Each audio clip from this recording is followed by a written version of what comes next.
আসসালামু আলাইকুম। HSC 26 batch যারা আছে এরা বর্তমানে আমি বলবো যে সবচেয়ে ভয়ানক একটা অবস্থায় আছে এবং সামনে এদের সাথে কি কি হইতে যাচ্ছে এটার জন্য এরা মেন্টালি রেডি না। এবং এরা অলরেডি এইচএসসিতে যে পরিমাণে মারাটা খাচ্ছে এদের অ্যাডমিশনের মারাটা আরো বড় হবে।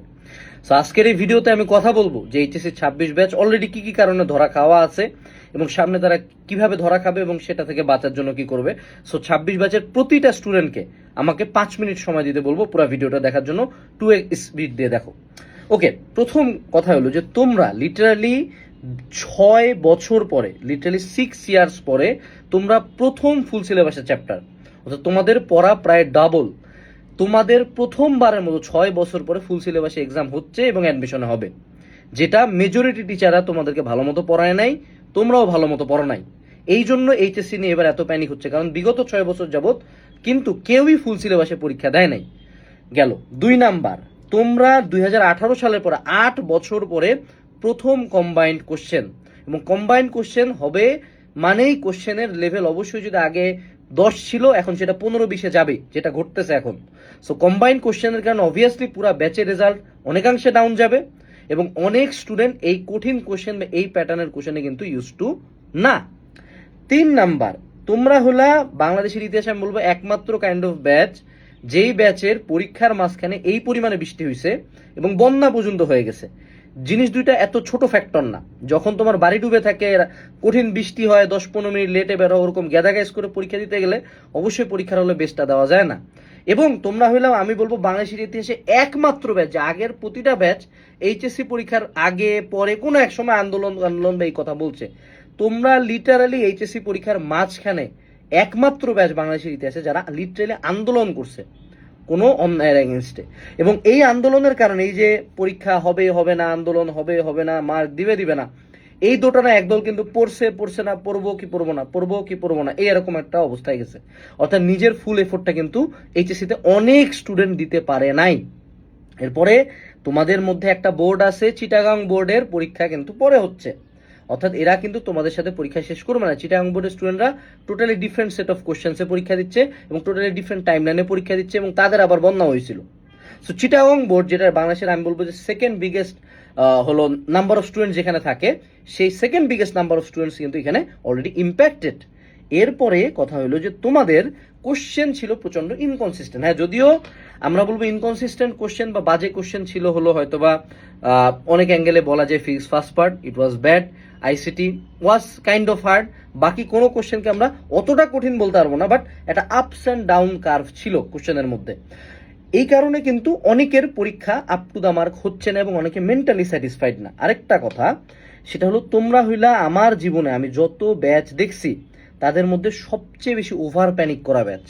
মানে কিছু নাই হইতে চিল্লা চিল্লি কান্দা কাটি প্রশ্নে ভুল এই সেই, এটা কেন হইলো ওটা কেন হইলো, এটা অপরাধ না। যদিও 6 বছর পরে ফুল সিলেবাস দিচ্ছ, প্লাস তোমাদেরকে তো অনলাইনে এডটেকের অনেক টিচার আমি সহ আরো অনেকে প্যানিক দিচ্ছে। সো স্বাভাবিকভাবে প্যানিক করাটা ওকে, প্রতি ব্যাচই প্যানিক করে, কিন্তু তোমাদের প্যানিকটা হলো যে তোমাদের যদি আকারের জায়গায় একটু আকারটা দূরে হয়ে গেছে বা হিচিকার হয়ে গেছে, তোমরা নাই করে দিচ্ছ। এবং দেখো তোমাদের ভয়তে টিচাররা যে কোশ্চেন যে প্যাটার্নের মধ্যে আসতেছে কমন আসছে এই কথাও বলতে পারতেছে না। মানে তোমরা এতটা হাইপার, এতটা ভয়ানক রকম চেতা একটা ব্যাচ। এখন এই প্যানিক ইন দিস ওয়ে এইচএসসিতে কোনো সমস্যা করবে না, কিন্তু এই হাইপারনেস এই প্যানিক অ্যাডমিশনে দেখাইতে পারবে না। অ্যাডমিশনে মেজরিটি ভার্সিটি হলো স্বায়ত্তশাসিত প্রতিষ্ঠান, they don't give a single flying fuck about your opinion. তারা তাদের মতো করে এক্সাম দিবে, যা ইচ্ছা তাই দিবে। এখন আরেকটা বড় কথা, এই ব্যাচটা হইলো অনেক সফট, অনেক ইমোশনাল। যেমন আমি যদি আজকে পোস্ট দিই যে হ্যাঁ ঠিক আছে বায়োলজির কোশ্চেন ওয়াজ গুড, কোশ্চেনটা প্যাটার্নের মধ্যে ছিল, বাট কিছু কোশ্চেন তো টাফ থাকবেই, আমি জাস্ট সিম্পলি এই লাইনটা বলার কারণে অ্যাটলিস্ট আমাকে 1000 পোলাপান গণহারে গালি দিবে। বাট আমি যদি পপুলেস্ট কথা বলি যে হ্যাঁ কেমিস্ট্রি কোশ্চেনে কিছু সিকিউতে ভুল ছিল, অবশ্যই ছিল, আমরা চাই প্রত্যেকটা স্টুডেন্ট যারা এটা অ্যান্সারও করে নাই, ইভেন যারা এক্সামেও বসে নাই, তাদের সবাইকে 40 দিতে হবে, 4টা কোশ্চেনে ভুল, তাই ছোট ছোট মিস্টেক আছে তাই 40 দিতে হবে। এটাতে কিন্তু প্রচুর লাইক দিবে তোমরা, আমাকে বলবো আমি খুব ভালো। তার মানে দেখো তোমরা খুবই সিম্প্যাথি চাও, সিম্প্যাথি, যে আমার পরীক্ষা খারাপ হয়েছে সিম্প্যাথি দেন, আমার এটা হয়েছে হ্যাঁ অন্যায় হয় না এটা কেউ বলতেছে না, 100% অন্যায় হয়েছে, বাট স্টিল এই পরিমাণে সফটনেস নিয়ে অ্যাডমিশন টাইমে গেলে 120% এই সফটনেস কেউ তোমাকে দেখাবে না। টিচাররা আমরা এডটেকরা যতই চিল্লাই, কোনো ভার্সিটি এডটেকদের কথা শুনুন, তাও শিক্ষা মন্ত্রণালয় মাঝে মধ্যে টিচারদের কথা শুনে, কিন্তু ভার্সিটিদের কোনো যায়ও আসে না। সাপোজ আমরা ভাবতেছি ফিজিক্স খুব খারাপ হয়েছে, কালকে যদি বুয়েট বলে যে না আমি 180 ছাড়া কাউকে ফিজিক্সের বুয়েটে বসতে দিবে না, যদি এটা বুয়েট কখনো বলবে না, সাপোজ বাংলাদেশের গভর্নমেন্টও এখানে টেক ওভার দেওয়ার আলটিমেটলি ক্ষমতাটা রাখে না। যদিও হ্যাঁ দে ক্যান রিকোয়েস্ট যে ভাই রিকোয়ারমেন্ট একটু কমান, শিক্ষামন্ত্রী বলতে পারে, বাট বুয়েট যদি চায় না আমি কমাবো না। যেমন বুয়েট কি ইঞ্জিনিয়ারিং গুচ্ছতে ঢুকছিল? ঢুকে নাই। অনেক ভার্সিটি ইঞ্জিনিয়ার গুচ্ছ ভর্তি পরীক্ষা থেকে বের হয়ে গেছে না? কেউ কিছু করতে পারছে? কিচ্ছু করতে পারবে না। ইস্যুটা এখানেই যে ভার্সিটি অ্যাডমিশন বা যে কোনো মেডিকেল, ভার্সিটি, ইঞ্জিনিয়ারিং যে কোনো admission is totally different ball game. এই যে তোমরা ভুল কোশ্চেন নিয়ে এত কথা বললা, ভার্সিটি ভর্তি পরীক্ষায় অসংখ্য ভুল কোশ্চেন পাবা, অপশনের মধ্যে উত্তর নাই, কিন্তু হ্যাঁ এগুলো আবার ইচ্ছাকৃত অনেক সময় ট্র্যাপ হিসাবে সেট করে দেয়। এগুলো সম্বন্ধে তোমরা অনেক আইডিয়াও রাখো না যে ভার্সিটি বা ইঞ্জিনিয়ারিং ভর্তি পরীক্ষার ভুল কোশ্চেন ইজ ট্র্যাপ, যাতে তুমি ওখানে টাইম ওয়েস্ট করো। এরকম আরো অনেক বিষয় তোমাদের অ্যাডমিশন সম্বন্ধে জানা নাই। এখন দেখো আরো একটা মজার কথা, তোমাদেরকে যখনই এখন কেউ অ্যাডমিশনের কথা বলতেছে, তোমরা বলছো ভাই আগে পাস করি। চিন্তা করা যায় যে একটা ব্যাচের মেজরিটি মানুষজনের পাস ফেল নিয়ে টানাটানি। এখন অ্যাডমিশন কিন্তু অনেক বিশ্ববিদ্যালয় বলছে আর্লিয়ার হবে। এখন যদি কালকে ঢাবি বলে যে না আমি এইচএসসি পরীক্ষার ভাই আমি গুনে 90 দিন টাইম দিব, এর মধ্যে আমি পরীক্ষা নেব, কিচ্ছু করার নাই, you can do shit nothing, কিচ্ছু করতে পারবে না। সো এই অলরেডি কিছু ভার্সিটি কিন্তু এই কথা বলছে যে এবছর আমরা ভর্তি পরীক্ষা আগে নিব, এবং ঢাবি বলা মানে BUET follows, medical follows, everyone follows. যে কোনো বিগ থ্রি, ঢাবি, মেডিকেল, বুয়েটের মধ্যে বিগ থ্রি যেই দিকে যায় সেদিকে যায়। এখন আরেকটা কথা, 2018 সালে যেমন এইচএসসির কোশ্চেন তোমাদের যেমন ছিল, আমাদেরও হয়তো একটু ইজি ছিল, তোমাদের একটু হার্ড হয়েছে। 18 সালের কোশ্চেন হার্ড হওয়াতে মেডিকেলের কোশ্চেনটা দেখো 18 সালে, ঢাবির কোশ্চেনটা দেখো 18 সালের, বুয়েটের কোশ্চেনটা দেখো 18 সালের। ইউ উইল বি অ্যামেজড যে কোশ্চেন এইচএসসিরও হার্ড হয়েছে, অ্যাডমিশনের হার্ড করে দিছে। মজার কথা, আমি ওই ব্যাচার, আমি জানি। সো এটা হইতে পারে, নট নেসেসারিলি যে হবে।